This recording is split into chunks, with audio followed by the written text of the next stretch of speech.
Most homeless people will confess that they don't want to be homeless. The will to find a way is there. It is the means and education on how to appropriately use those means that makes the difference between those who will fail and those who will succeed. I hit rock bottom in 2008. I was on the streets of San Francisco, California, in the worst area. Was addicted to crack cocaine, and I just hit rock bottom, and I couldn't take no more. The crime, the really disturbing environment I was around. I cried out to God and said, you know what? I can't live like this anymore. I can't live like this. There's got to be another way out of here, you know.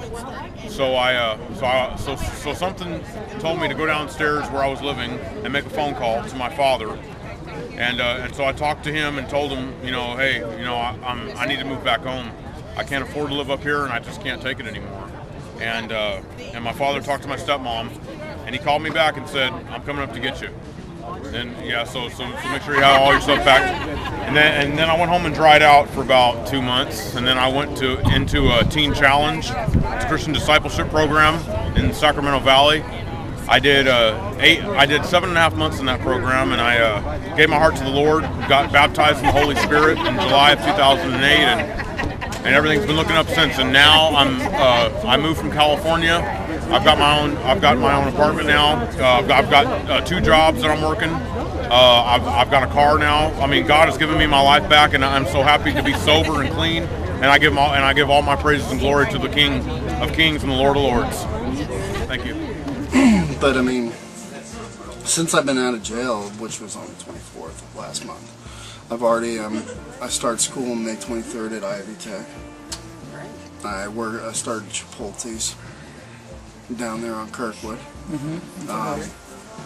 And you know, I mean, it's just, you know, like I said, I mean, the resources here are great, but I mean, it's really about you. On April 15th, our class stayed after school until 11 o'clock to experience a night of homelessness. During school, we wore cardboard signs and panhandled for money. We're homeless. Oh, yeah. Nate, take that off. Why? You look like a creep. No, but I'm just protecting my money. We're going to have a little competition here. You can tear the cardboard, you can change the shape of it, you can tape it together any way you want. You got to be able to get in and sleep on it. If you want to keep some on the bottom as a cushion, you can. But you got to be able to get 2 people in your shelter completely covered by the cardboard, okay? And you guys will be using these shelters periodically the rest of the evening. So that's why it's important to make it fully comfortable.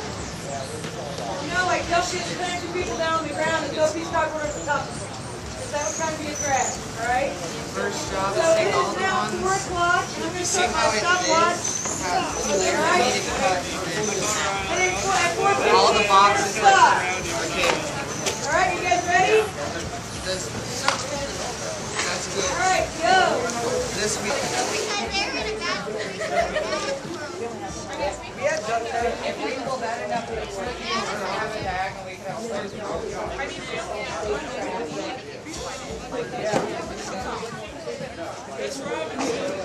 Are we allowed to be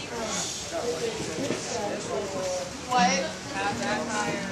I don't want to show this out. What is it? Not laying down.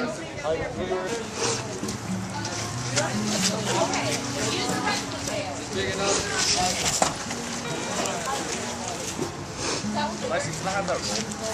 Talk about what's going on here, Josh. Awesome.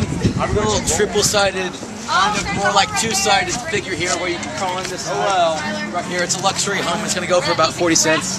Homeless cribs up in here. Yeah. Show us some of the amenities in this You've fine got house. like an inch of floor.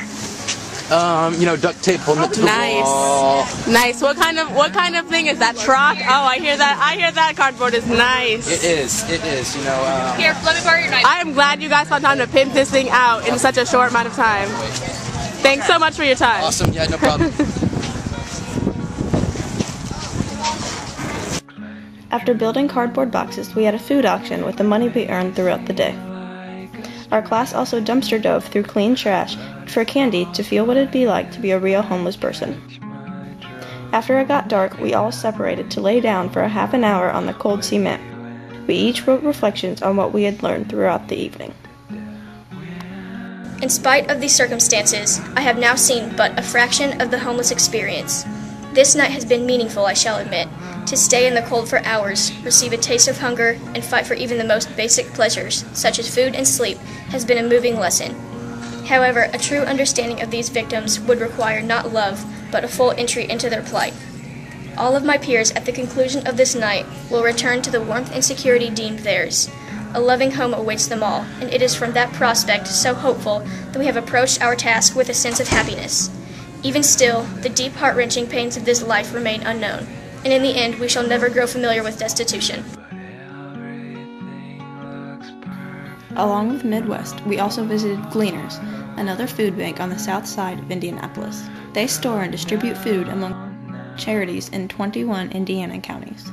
These charities include several shelters, food pantries, and churches that help both the homeless and those living in poverty. The way this place operates, they have different stations where they box things, get donations, and they ship them out. We're making boxes for them so they can store more food and stuff that's donated. Here. The next step is to move the boxes onto the pallet so they can move them to the station where we put the food in. As a class, we helped out at Gleaners by sorting through food and necessary groceries.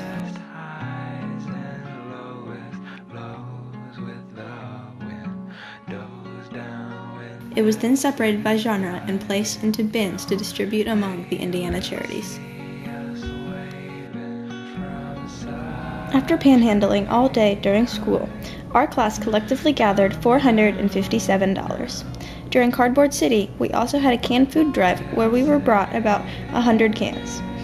We took our donated money and cans to Hunger Inc., a local food pantry. They were very appreciative of our donation.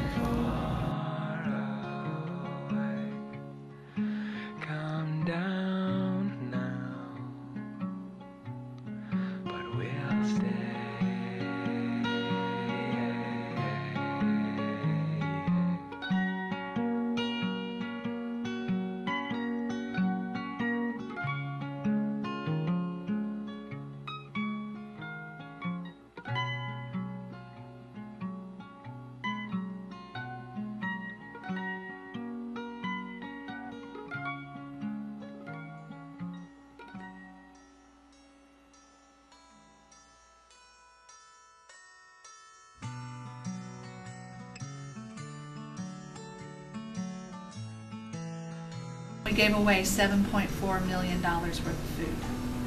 And you can't do that with 1.5 employees, so you do that with volunteers. And you guys are all part of that big piece of the puzzle. We started 3 years ago in 2008, March, serving 28 agencies that are not-for-profits that serve individuals. And now we serve 230. We have, through our interviews with our agencies, come to understand that the food that leaves here touches the lives of 50 to 60,000 people a month. And those 230 agencies are in 43 Indiana counties. It's just amazing. Of course, most of them are out behind you. About half of our agencies are in greater Indianapolis. And I always help them because I've always felt, and I really firmly believe this, you are one paycheck away from being one of those people. And there's so many of them, it's nice, it just had hard times falling on them. And I would appreciate if my granddaughter puts this in her report, that if you see one, say hi to them, give them some money if you got it, or some clothing, or drop them off some food.